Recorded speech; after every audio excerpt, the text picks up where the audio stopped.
So I know you haven't heard from us in a while. Eric has unfortunately been abducted by Sasquatch while diving in search of Megalodon and being pursued by UFOs off the East Coast. Or he has some family things that are going to occupy his time for a little while, and we're just not tech savvy enough to know how to record when we're in two different states, which is kind of a shame considering I went to school for computers. But we do intend to get back. There will be some best of episodes between now and probably April timeframe, I think, when he'll be back. And, unfortunately, we didn't get to announce this ahead of time because the last recording session we had planned got interrupted. So be patient. We will return. It'll be a couple of months yet, but we do intend to get back out there. And until then, like I said, we'll present some best ofs. From a child born into this world, we are taught what to believe. Closed-minded we become, fearful to be deceived. Still we desire to know what lies beyond that locked door. The art of the storyteller, conjuring tales of legend and lore. History hidden, lost knowledge, things forgotten and the unknown. These are the things that direct us and will set the tone. Welcome, friends, to another episode of Nightmares on the Lost Highway.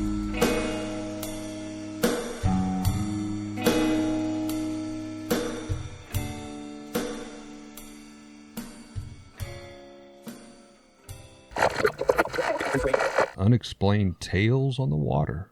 Well, I jumped right in with probably the most legendary of ghost ships, the legendary Flying Dutchman. Oh yeah. So there's a lot of sightings of the Flying Dutchman supposedly seen even up till today. And seeing the Flying Dutchman is a portent of doom. It means bad luck's about to befall your ship. Now, reportedly, this ship was the original story of the Flying Dutchman. The Flying Dutchman was trying to skirt around the Cape of Good Hope, the southernmost tip of Africa, which, nautically speaking, in legendarily treacherous waters, typically beset by horrific storms. I think this is kind of the birthplace of hurricanes. Yes. So apparently the original story goes that the Flying Dutchman became distressed during severe weather, was trying to make it to harbor. Could not find safe haven. There was no pilot that could conduct her onto safe haven. And as they were riding the waves, being storm tossed, and mind you, this is in the days of the 3-masted wooden sailing ships. The captain, of course, as he's hands on the wheel, he looks to the heavens and he says he's going to succeed in finding harbor, even if he has to sail until Judgment Day itself. And he receives an answer, but not from the heavens. The devil hears this oath, and he takes him up on the offer, and he curses the Flying Dutchman to sail the seas until the last day, until Judgment Day. She was eventually lost at sea during the bad weather, and now supposedly sightings of the Dutchman, again, they're supposed to be portents of doom, that the Dutchman actually leads hurricanes into the ocean. That's interesting twist. I don't know if she's hauling them behind her or she just kind of comes sailing ahead, but sightings of the Flying Dutchman usually indicate you've got severe weather coming up. She's never able to make port. She's doomed to sail the oceans forever and ever. Sightings of her say that she does sail without a breath of wind in her sails. So the sails are untouched by wind and she still kind of, glides along. First reported sightings go back to the 18th century, and those sightings say if you hail her, the crew will speak to you, and they will give you messages to send back to people that have long since passed away, but trying to contact those that they knew when they were alive. Well, I've got another one I'll share with you. It's a ghost pirate ship during the time of the Civil War. Now, it was a late night in October 1864, right during the heat of the Civil War. A Confederate blockade runner was able to slip through the waters guarded by the Union gunboats. This was at the entrance of Galveston Bay there in Texas. Its purpose was to deliver much-needed resources. Its cargo included wood, food, and supplies for, of course, the Confederate Army. The master of the ship, Lewis Billings, he was the Confederate blockade runner's captain, was gliding quietly into port that evening. He was lowering the anchor after successfully skating around the Union and was suddenly startled by the shriek or the scream of a man. He said he quickly turned, thinking the Union troops had found them and that they were about to be boarded and taken under attack. Instead, he fell to his knees, paralyzed in fear. It was a strange old schooner ship, very similar to what you were describing, kind of the big 3-mast ships, the galleys, if you will. And as it approached, he saw the crew members. They were all running to and fro, doing their normal work, pulling at lines and ropes and doing all the things that sailors do. But he could tell all the men had ghastly wounds that was all over their body and bleeding. Their clothing was ripped. He stated that it wasn't long, but he noticed it was like they didn't even see them at all. He saw them. He hollered for his own crew. They were able to see the ghost ship, but the people on the ghost ship didn't pay him any attention whatsoever, as to a point where they were sailing directly to coincide and hit one another. It was about this time when he was able to see the man that had shrieked out and called, and he was at the top of or towards the front of the ship, and he had like no facial expressions at all, said his eyes were black voids, and said this man had dropped to his knees, kind of clenching his hands together, and started screaming out a prayer. Now, this is on the ghost ship. Billings himself struggled to pull up the anchor as the ships got closer and closer to collide, and he screamed to his own crew, "Brace for impact!" At this point, the entire crew of the Confederate blockade runner was able to see the faces all of dead men on the strange ship. Then, moments before the two ships would collide, this glowing blue, old-fashioned schooner ship just vanished without a trace. There's so many tales actually out there, and while they're not all true ghost ship stories, I mean, we were talking, Bill and I were a bit ago, the Titanic, just for example. Sometimes it's not the ship or the site that's haunted, but the artifacts brought up from the Titanic. There's many stories that are told of the artifacts of the Titanic alone, not just the Titanic, but others are actually haunted. The violin is one of my favorite stories of the Titanic, which has been on tour at the Titanic Museum in nearby Branson, Missouri, and where a lot of people have said, like, after hours, place is totally shut down, cleaning crews in there or whatever, and all of a sudden they'll hear this eerie violin playing, which, of course, goes back to we'll play till the ship goes down. Well, and for anyone who hasn't been there, it's made to resemble, in certain areas, actually being on the ship with the recreation of the grand staircase. I haven't made it yet, but I definitely want to go see So this. I couldn't imagine walking through there at night after everybody's gone and then hear something like that. That would be disconcerting. For this special Halloween podcast, we're going to share scary stories around the campfire. The ancient tradition of Samhain started with the lighting of a single giant bonfire. This could be seen across the land. This was to celebrate the new year that lied just ahead. On this night, the walls between the worlds could be breached. On this night, all the way through midwinter, the power of the darkness would continue to grow. I wanted to find some fairly local folklore here. The first one I've got is the Devil's Chair of Kirksville, Missouri. Now, apparently the Devil's Chair is sort of a common occurrence. In this case, it's a big marble chair in the cemetery in Kirksville, Missouri. They call it the Baird Chair. It was placed there by William Baird, who was a prominent banker in the area. He himself is not actually buried in said cemetery, but instead buried across town. Interesting. His home became the new Chamber of Commerce. Now, the locals call it the Devil's Chair because apparently if you sit there on a certain night or midnight or whatever, it's a bunch of kids hanging out near the graveyard and, hey, go sit in that chair and whatever. Now, typical Devil's Chair, something bad's going to happen to you. And the story of the Baird Chair is if you sit there at midnight on Halloween or midnight or full moon or something. Yeah, some I mean, that story depends on who you talk to. Undead hands are going to come forth from the graves to drag you down to join amongst their ranks. Ooh. I don't think anybody's ever actually seen that happen.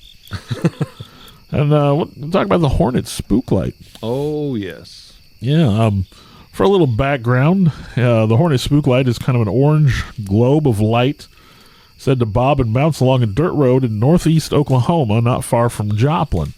Well, my favorite tale of the origin of the Spooklight is a soldier's returning home from war. Now, he's done some bad things, bad things happen in war. People do horrible, horrible things. Right. And they may be doing them for good reasons. At his heart, this soldier was a good man. He was returning from war, and he settles down in this region, builds himself a house, and starts a family, does all the things that a man would do. And when he passes away, he finds himself standing before the pearly gates. And there, St. Peter looks at him and, well, you've done some terrible, terrible things, my friend. We can't let you in. And he goes, come on, I'm a good man. I'm a good man. I've done plenty of good things. I raised a family, I took care of my wife and kids. Of course, they can't forgive the atrocities of war. So they're like, well, not good enough. You're not going to hang out here. There's only one other place for you. And they send him down. So this old soldier finds himself before the gates of hell. And he knocks on the door, and a demon greets him.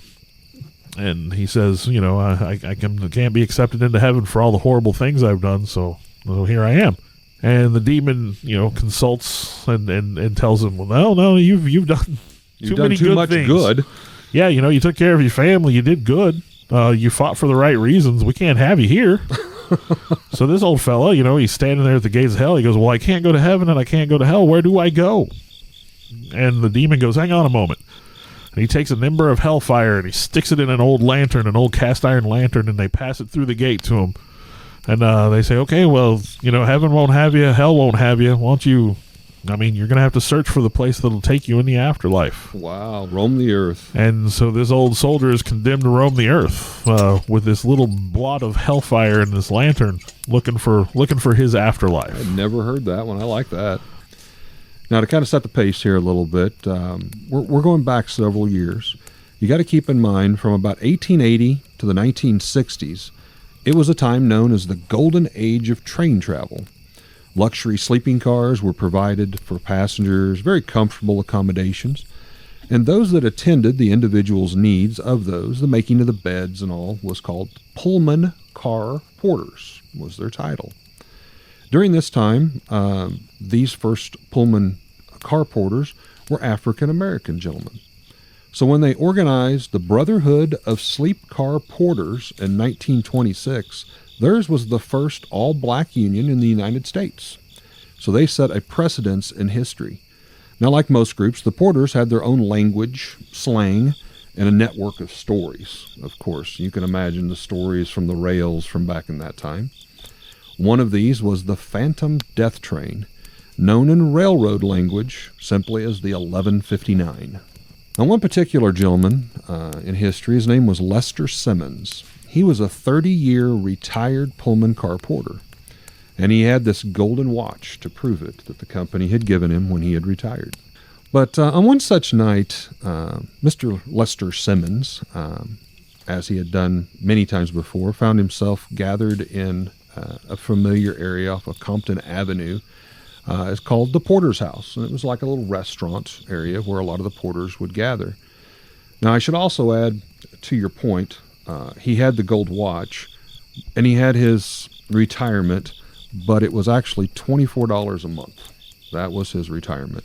So he often worked as shining shoes down at the train station, because the train station and the people he worked with had become really the only family he had, and he used that to supplement his income. But on this night, he was there at the small cafe, surrounded by a handful of listeners, some of the younger porters. And there was one gentleman that they were sharing a story about. His name, or he was called Big Daddy Joe. Now, Big Daddy Joe is kind of probably what you would expect. Big, muscular mountain of a man. The kind of guy they write old country songs about. Much like Paul Bunyan would be, that kind of deal. And the stories was that he could stand flat-footed in the middle of one of these rail cars and make both beds, reaching off to the right and the left, where everybody else would literally have to climb up to reach him and all this. So this man was a local hero, big, massive guy. But they were talking that the 1159 death train had come and taken him, meaning that he had passed away in his sleep. The story was, when you heard this lonely train call that occurred at 11:59, you had 24 hours notice to get your affairs in order, because you weren't going to live more than 24 hours. I see when you when you started talking, I had in my head, the start of the story, I had the image of an actual, ghost train. Yeah. That's a little creepy. Now, to add kind of some background to this, 11:59 is a weird time for a train call. Usually right before midnight, so we're talking late in the evening. It was considered bad luck, so no train would be boarding during that time.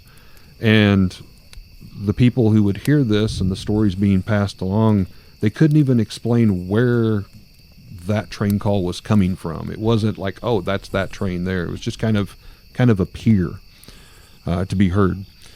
But they were all talking, and basically the story was that no one could escape the 11:59, the death train. Even Big Daddy Joe was taken down. Now, as they were telling this story, one of the younger porters had asked Lester, he said, "Do you know of anybody that's ever heard the whistle of the 11:59 and lived to tell about it?" And he kind of bowed his head, and he replied, "Not a living soul ever. There was no way to escape this." Now, another porter spoke up, and he asked, "Did you all hear about Old Tip?" Now, Old Tip was another one of the old-time porters, and Mr. Simmons had raised his head because he had served with Old Tip, and he said, "No, what about him?" And he says, "Well, he caught the 11:59 up in Kansas City just a few months ago." And he was kind of saddened to hear that because Old Tip was a close friend, and he had not heard of the passing. And he kind of shook his head, and he goes, "Well, I guess there's getting to be fewer and fewer of us old-timers. There's only one other besides myself, a gentleman by the name of Willie Beavers. So basically it's just the two of us that would still remain."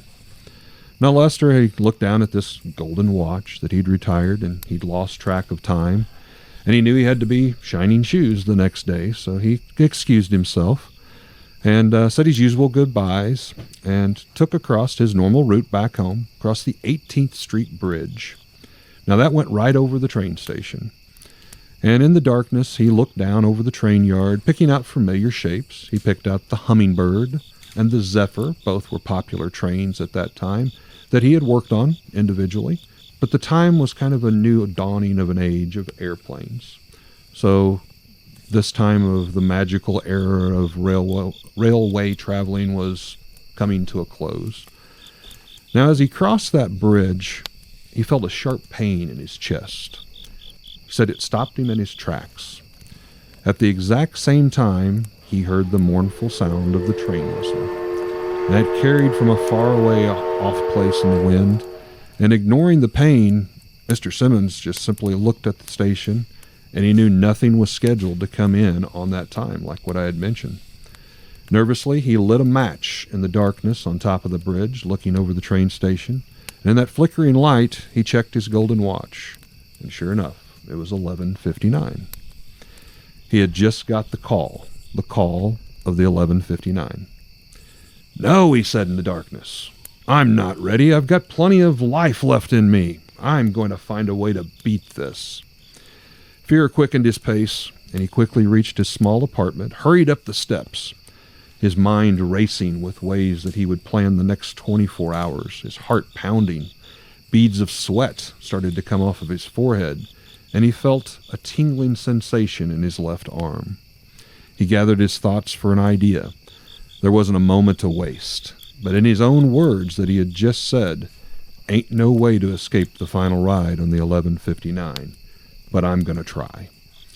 Now, he spent the next several hours planning out the escape of that hauntful death train. He wouldn't eat or drink anything. Therefore, in his mind, I can't choke or die of food poisoning or cause a cooking fire if I'm cooking in the kitchen.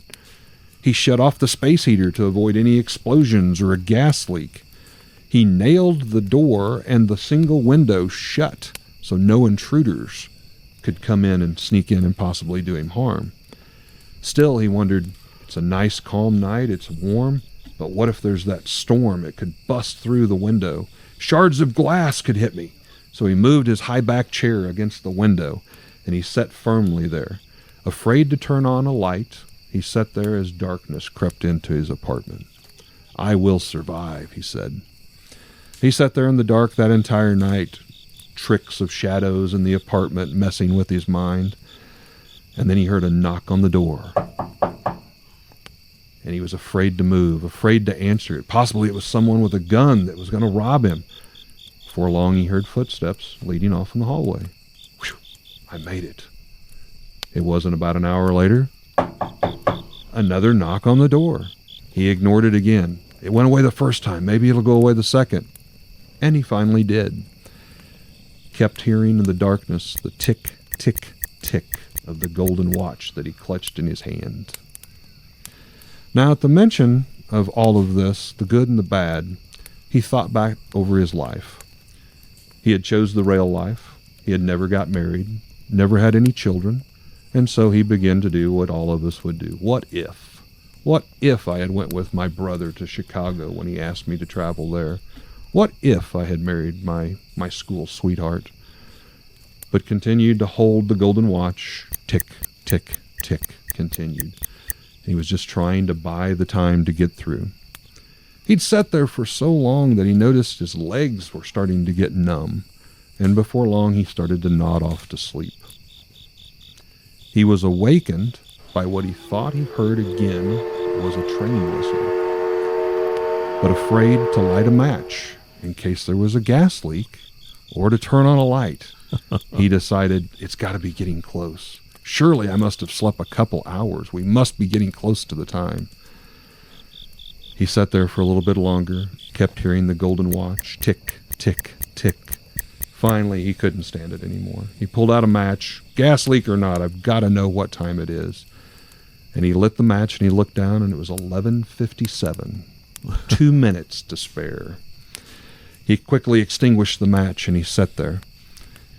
And he was just clutching, waiting for 2 minutes. He sat in silence, and he again felt his chest start to tighten with the stress. Then a few minutes, a ghostly apparition, an aura of faint blue light, stepped through his closed door, wearing a familiar train porter outfit. And he'd heard 1,000 voices all speaking to him of familiar people he had met through the years. Very confused, still clutching his chest, trying to understand what's going on, just trying to buy that extra 2 minutes. When finally this apparition got closer, he said, a voice came from the apparition. It says, "It's me, old partner," and it was old Tip. Realizing that it was old Tip, his friend, even in a ghostly apparition, seemed to bring calmness to Mr. Simmons. And the specter basically said, "I'm here. It's your time." And he said, "Well, I knew I had to try to defeat it, but I knew in my heart I couldn't. It must not be so bad because a friend came back to get me." And he goes, "I guess this just leaves old Willie Beaver will be the only one left of our entire group." And the specter, old Tip, replied, "Not for long. Not for long." Finally, he kind of stood up out of the chair, rubbing his legs that had fallen asleep, holding his left arm that was now numb. "Well, I'm ready. I think it's time." Then he saw a great single beam like a headlight, and he heard the deafening whistle blast one last time, right before an engine tore through the entire front of the apartment, shattering glass and splintering wood. A renegade ghost engine collapsed and demolished everything in its path, including Lester's last heartbeat. Now, when Lester didn't show up to work at the shoeshine station for the next 2 days in a row, eventually some of his friends went to his place, found the apartment. It wasn't shattered. A train had not ran through it. But they did find their friend lying on the floor, his eyes open and affixed, clutching the golden watch. When they got the golden watch out, it had stopped on exactly 11:59. The ghost train. Back in 2001, on Coast to Coast AM, Art Bell interviewed Native American elder Thunderstrikes, also went by the name of Harley Swift Deer Reagan. And they sort of got to talking about shadow people and how they differed from ghosts, the way we think of ghosts. They're typically seen in the peripheral vision. They're dark black silhouettes with a human shape and a profile that seems to flicker in and out. And more like the more you look at them, it seems like you can't look at them directly. Like they realize they're being watched and they kind of fade away. There are reports of these shadow figures attempting to jump on people and choke them, which is not something you hear typically in hauntings. I wanted to talk about some sightings, some encounters. So I thought I would just kind of touch on some of the ones that I read that I felt were more interesting. The first one, there's a couple, husband and wife. They're in bed together. The husband woke up feeling as if there was another presence in the room. He looks around and he sees a figure, this black shadowy shape, move through the door and come and stand at the end of the bed. He knew that it was watching him. He couldn't see the details. Like he said, you can't see the face. There's no detail there, but he knew he was being watched. So he kind of rolls over just a little bit and he asks his wife if she's awake. And, she very sleepily responds, yes. And he goes, well, do you see anything in the room? And she goes, oh, you mean the thing at the end of the bed? Like, she's pretty casual about it. And so as they're both looking at it, it becomes less and less solid until it just eventually kind of fades away.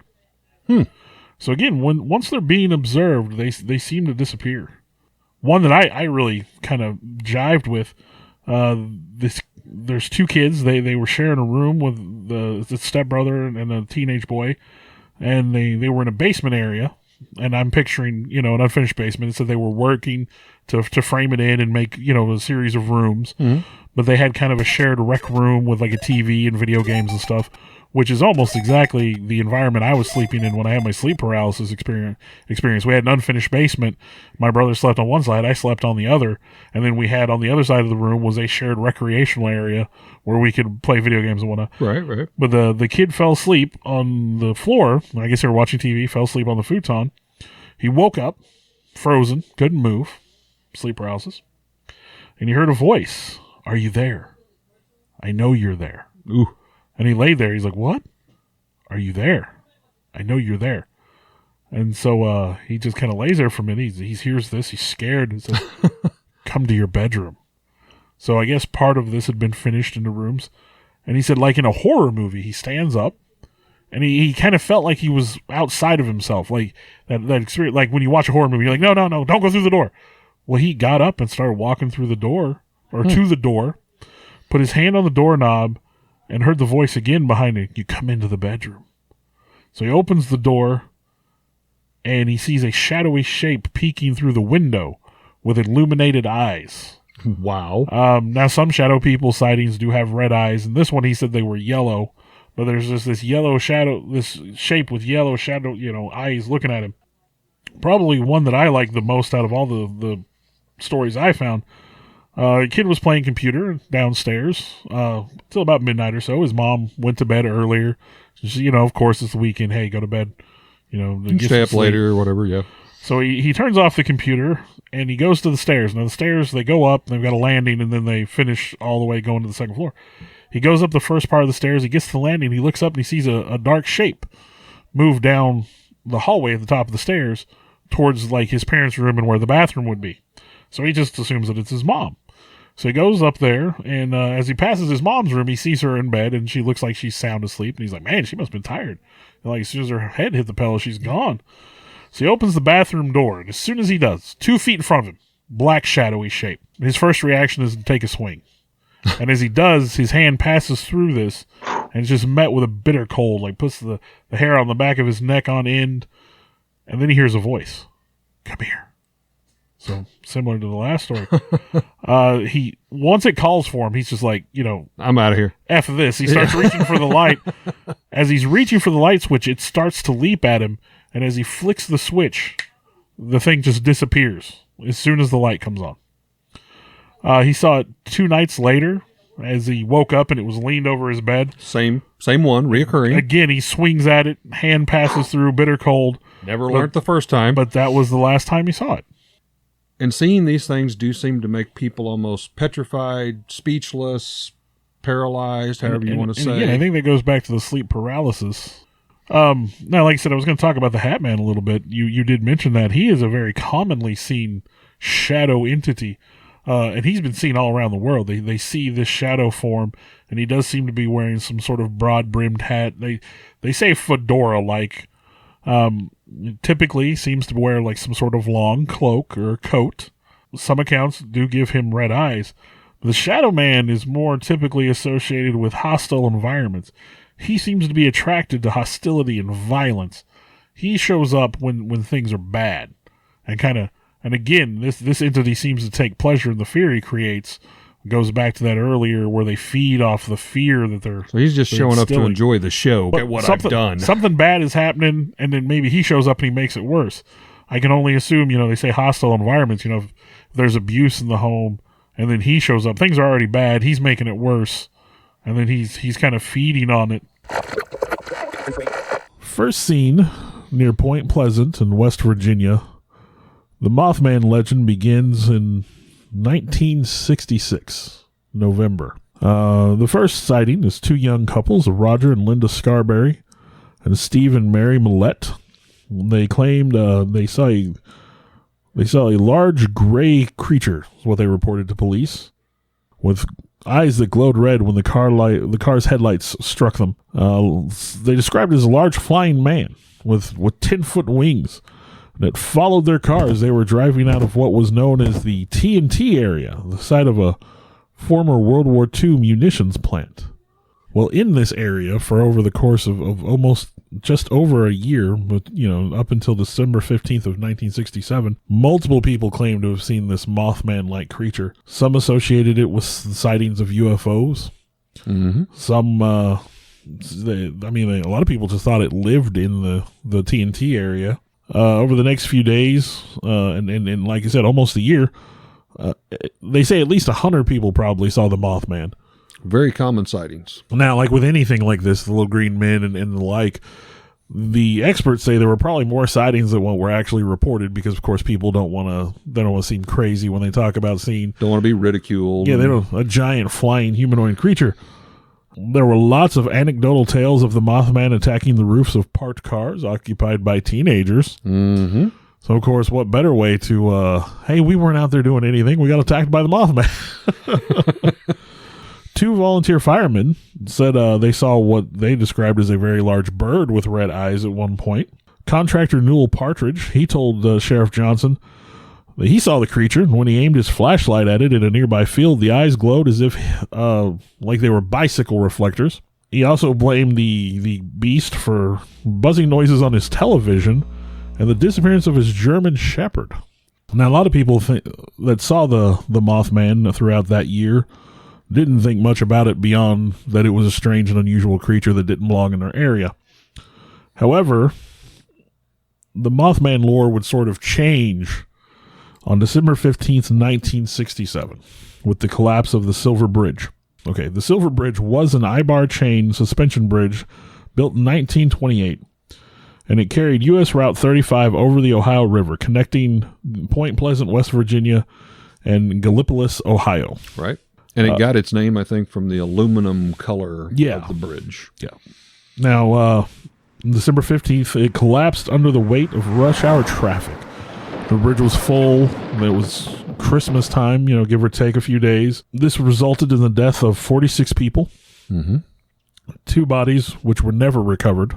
I mean, a horrific tragedy. This bridge just collapsed. The cars were sank into the water. At its time, I think it was the largest bridge-related accident for death toll, at least at the time. Yeah, just a tremendous tragedy. The cause of the collapse was the failure of a single I-bar in a suspension chain due to a small defect 2.5 millimeters deep. That doesn't seem like much. 1/10 of an inch. Yeah, doesn't seem like much. Now, also, additionally, the bridge was carrying much heavier loads than it had originally intended to carry, and unfortunately had been poorly maintained. The legend of the Mothman would forever become associated with tragedy at that point. After that event, yeah. Because there were no more documented sightings of the Mothman after the collapse of the Silver Bridge. He just kind of vanished after that. But going back to the Silver Bridge, I did want to touch base on one thing there. One of the ladies that was very active in keeping the Mothman legacy alive was Mary Hyrie. And she was a newspaper reporter for the Athens Messenger, the local newspaper there. But prior to that bridge collapsing, she was interviewed by John Keel. Now, John Keel wrote the book Mothman Prophecies. Yeah, it was later turned into a movie. But this Mary Hyrie actually told John Keel in an interview that she had had a terrible nightmare before that event took place. And I thought this was interesting. She said, in her words, I had a terrible nightmare. There were lots of people drowning in the river, and Christmas packages were floating everywhere in the water. She said, I had this dreadful, something awful is going to happen feeling. Now, when Keel had returned back to Point Pleasant around Thanksgiving 1967, other people in the area that he interviewed also randomly, not knowing that Mary Hyrie had that dream, also came forward saying they had nightmares of this bridge collapsing, bodies floating in the water, an association with Christmas packages or Christmas time. I did see a reference somewhere that said it seemed that people had been having prophetic experiences in the area that leading up to the strange collapse. For a very small town. Again, Point Pleasant, just kind of put into perspective, is kind of southeast of Columbus, Ohio, obviously in the West Virginia border, but several states kind of touch up into that area. And I wanted to talk a little bit about Point Pleasant itself. Today, it's a population of about 4,300 people. And obviously that's grown considerably from the time of the bridge collapse. And then kind of possibly related to the whole Mothman, a Shawnee chief by the name of Chief Cornstalk was taken prisoner where this town is now. And he was later killed by an angry mob at Fort Randolph, November 10th in 1777. I believe I have seen that in a documentary or something. They have a statue of him in the town. Curse the town? Exactly. The rumors, the story is that upon his death, basically his last dying wish was he cursed the land. And some people are associating that back to possibly the Mothman. They have a Mothman festival. Well, I was going to say, you want to talk about the legacy of the Mothman, and right here in my notes, Point Pleasant has embraced the Mothman. That little town has exploded, and a couple times a year, well, during the festival for sure, they mentioned that their population can double in size. Yeah, they first started holding the Mothman Festival in 2002. They wanted to find something to celebrate their town and its uniqueness, and it doesn't get much more unique than being the birthplace of the Mothman. Absolutely. So they wanted to celebrate the legacy of their town. Their estimated attendance is 10 to 12,000 people per year for this festival. And you might remember I mentioned population today is 4,000. Yeah. So they have a 12-foot metallic statue of the creature that was created by artist Bob Roach that they unveiled the following year in 2003. And in 2005, they opened up the Mothman Museum and Research Center. Oak Island is an odd question mark-shaped island off the shores of Nova Scotia, Canada. According to legend, 7 men must die before the curse is lifted and the treasure can be found. The story received national exposure in January of 1965 when Reader's Digest first published an article on this bizarre story. Now, there's many legends, and while no one for sure can know without a shadow of a doubt who dug that original money pit hole, nor what secrets and treasures it may hold, there are a lot of speculations. The first could be the plunder of Captain Kidd, who was hanged for piracy back in 1701. A second, the booty of Blackbeard and Henry Morgan, both notorious buccaneer pirates. Thirdly, the French crown jewels of Marie Antoinette, lost when she fled her homeland during the French Revolution. Still yet, number 4, a popular theory could be Shakespeare's missing manuscripts. Another possibility could be the Ark of the Covenant. Now, we're talking true Indiana Jones stuff there. And lastly, but certainly not least, we have the story that seems to go across many genres, and that is it's something to do with the Freemasons. But the weird part is every one of these theories have some proven historical merit, making any of them at least possibly possible. But the tale first starts back in 1795. There was a 16-year-old Daniel McGinnis, and he had made his way to the island doing a fishing expedition. Once on the island, he'd found a clearing in front of an old oak tree. Now, that tree had barred strange marks and unnatural scarring up and around the limbs. And he noticed when he looked up, there was a ship's block and tackle. Now, this would be something that would be used for hoisting heavy loads on and off of ships, still hanging there in the tree. And he thought maybe the weird marks was due to ropes and stuff and lowering something at the base of this tree, where obviously there was about a 16-foot diameter that had sunken. Now, the next day, Daniel McGinnis returned to the site, accompanied by two of his friends, an Anthony Vaughn and a John Smith. Now, John Smith goes on and takes this even steps further down in history. But the young men were equipped with picks and shovels, and they began digging, back-breaking. But they had dug down about 4 foot and hit a layer of flagstones. Yep. Now, these were removed, and they revealed a layer packed with logs, they stated, at 3 meters, also another layer of logs at 6, and another layer of logs at 9 meters. They did give up. Superstitious dread was definitely a part of it, but there was a lot of reasons. Money, obviously, and time was another deal. Yeah, you'd definitely be investing a lot of time digging a big old hole. But anyhow, 9 years later, they returned, and they've got some financial backing. This time they had acquired a friend, a gentleman by the name of Simon Lenz, I believe is the way you pronounce his last name. Well, the new endeavor dug deeper, finding, yet again, more oak platforms at a depth of 12 meters. Now that's getting close to 40 foot. 15.2 meters, that's getting close to 50 foot. And again at 18.2 meters, which is right around the 60 foot. So almost 10-foot increments, if you will. Now, beyond this depth, they also began to find coconut fiber and a putty. Yeah, and traces of charcoal.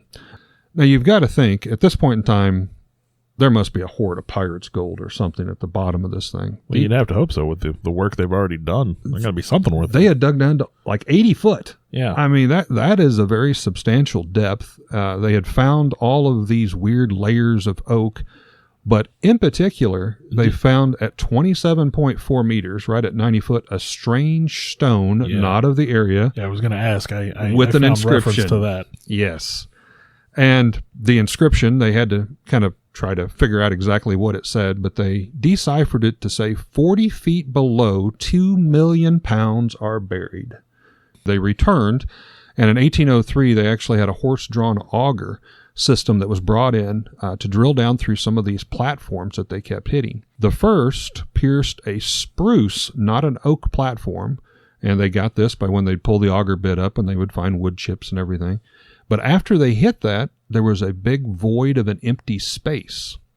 Now, they cut down even further. 10 centimeters of oak was then removed, and then 59 centimeters of what they described as solid metal. They hit another 22 centimeters of metal, and then another 10 centimeters of oak and spruce, almost kind of the reverse of what they were doing, and they knew they had hit some sort of a cavity. Now, during that time frame, they pulled up the auger bit and was continually checking that. They believed they had penetrated 2 chests, wooden, like treasure chests, the one spruce, the one possibly oak, and they also pulled up 3 links of gold chain on the auger bit itself on the drill. But they were in shock that after they hit this empty void, this shaft, that they started flooding the entire money pit, as it would be dubbed, with salt water. And that becomes a common theme throughout the whole history of the money pit. What treasure hunt could you have without booby traps?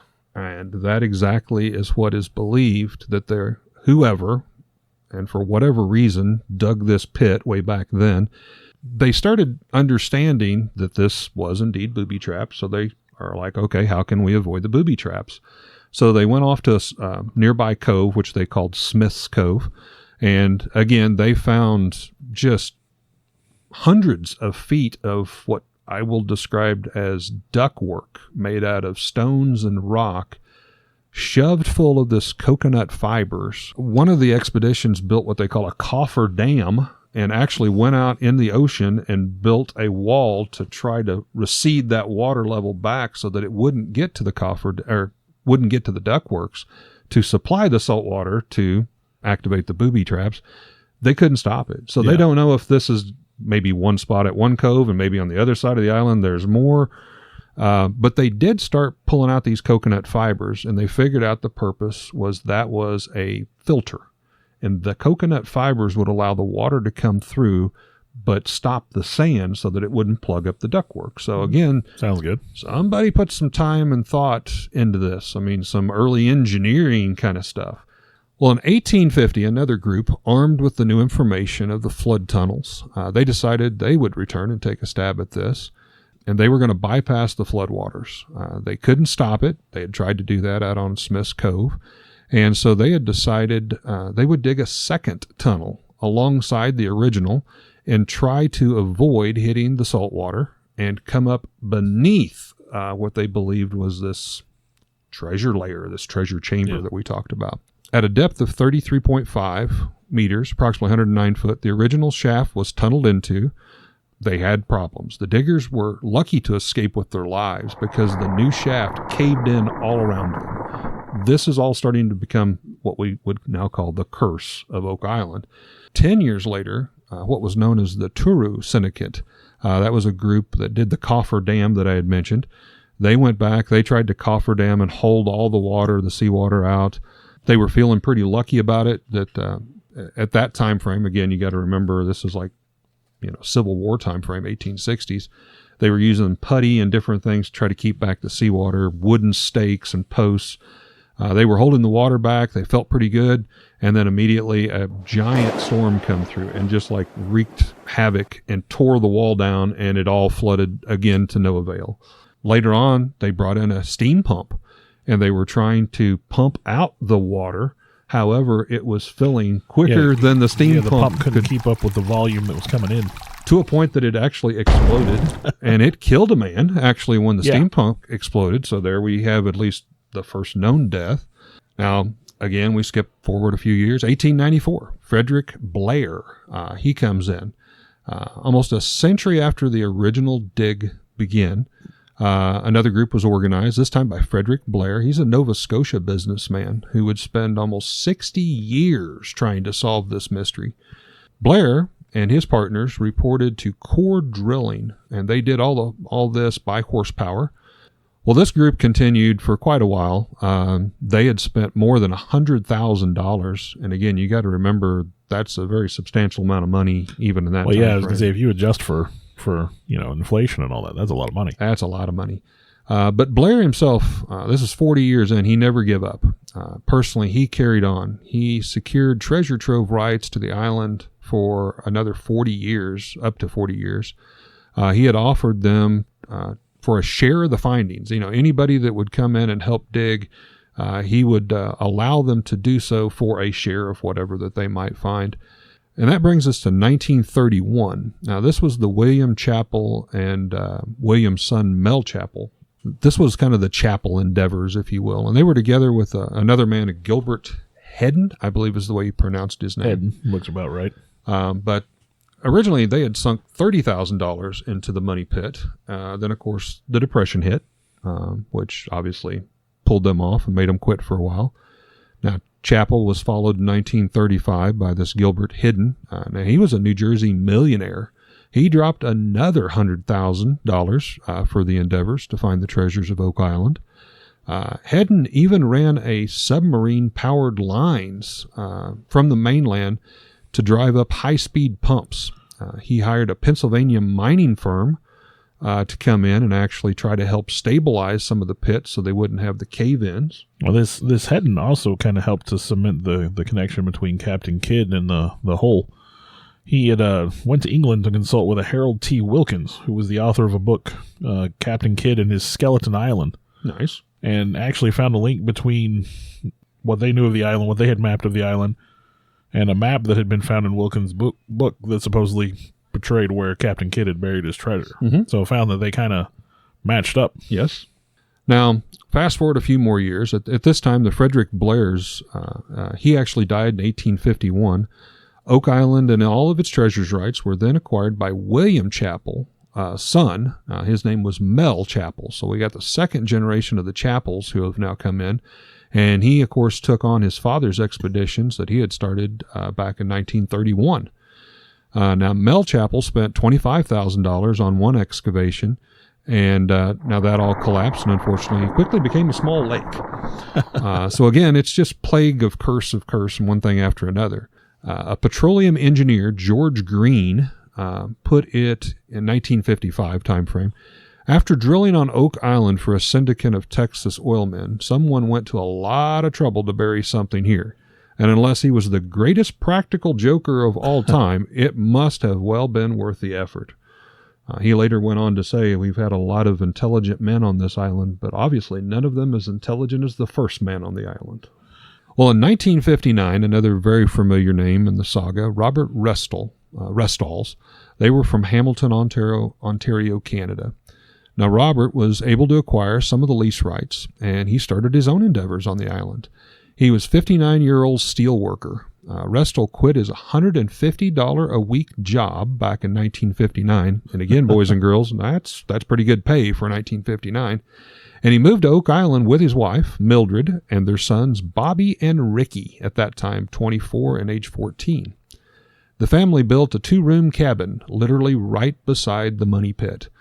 He managed to clear a 47-meter shaft that was sunk originally in the 1930s. He added 8 holes, each being 8 meters deep, trying to intercept the flood tunnels that foiled the previous searchers. Well, now to finance his hunt, Restall sold about half of all of his interests, their entire life savings, and dedicated 5 years of hard labor. Now, Robert Restall's endeavors failed quite tragically. Yeah, I think they were trying to seal what they thought to be a storm drain in Smith's Cove, is what I have here. One of the big holes that he had dug off. They dug down about 27 feet. And it would be August 17th. Restall was overcome with hydrogen sulfide fumes while he was down there. And then what I have documented is his son went down to try to save him. Mm-hmm. He was also overcome with fumes. They had 2 other workers with them. Another worker went down. He was overcome with fumes. And finally, the final remaining partner was able to pull them out. Then we forward to 1971. We have the Triton Alliance. Now, a treasure hunting group formed 3 years earlier deepens in on one of the most promising boreholes. Now, these boreholes were the ones that Restall had dug. They dug that one down to a whopping 70 meters, or 230 feet, to put that into perspective, thereabouts. He sent an underwater camera down, bringing back grainy images, of course, for that time in 1971, quality, of a cavity carved out of bedrock. They found straight corners and edges. Now, in 1983, Triton Alliance sues the local treasure seeker, another gentleman that comes up very strongly, Fred Nolan, in the whole Oak Island story, contesting his ownership of 7 lots, and they are demanding access to the island's only causeway connecting to be able to bring over equipment, which Nolan was blocking. Now, 4 years later in court, the courts rule Fred Nolan, he can keep the lots, but ordered him to open up the causeways for access. Now, that fast forwards us to the 2014 time frame. In 2014, the gentlemen that are featured there in that show, it's a brother combination, Rick and Marty Lagina. Now, these 2 gentlemen are from Michigan. Most of the Oak Island inspiration to the History Channel's reality TV shows and their endeavors to excavate and all of their findings throughout the years. Well, the 2 brothers are not archaeologists in any shape or form, nor do they claim to be. Well, I can tell you in the past years, they have pulled up treasure. They have found a few loose coins, some brooches, some pins and rings. So they are finding some treasure. Now, it's not all at the money pit. Some of it is out at Smith's Cove, washed up on the beach.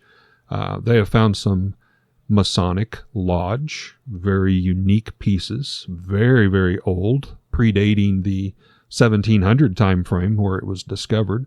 I want to take a time to thank the people that helped bring this all together. Alex Tudor, you can almost call him our producer at this point. Sarah Tudor, who also helps with some of the technical stuff. I want to take a moment to extend thanks to Eric for letting us use his space to record in, kind of our makeshift studio. I, in turn, would like to thank Bill for, one, putting up with me and using this camaraderie to do something we both very much love and enjoy doing, and thank Bill's family for allowing him to spend all the time to work and clean up our recordings and present them in what you hear in the final terms, the final edition, if you will.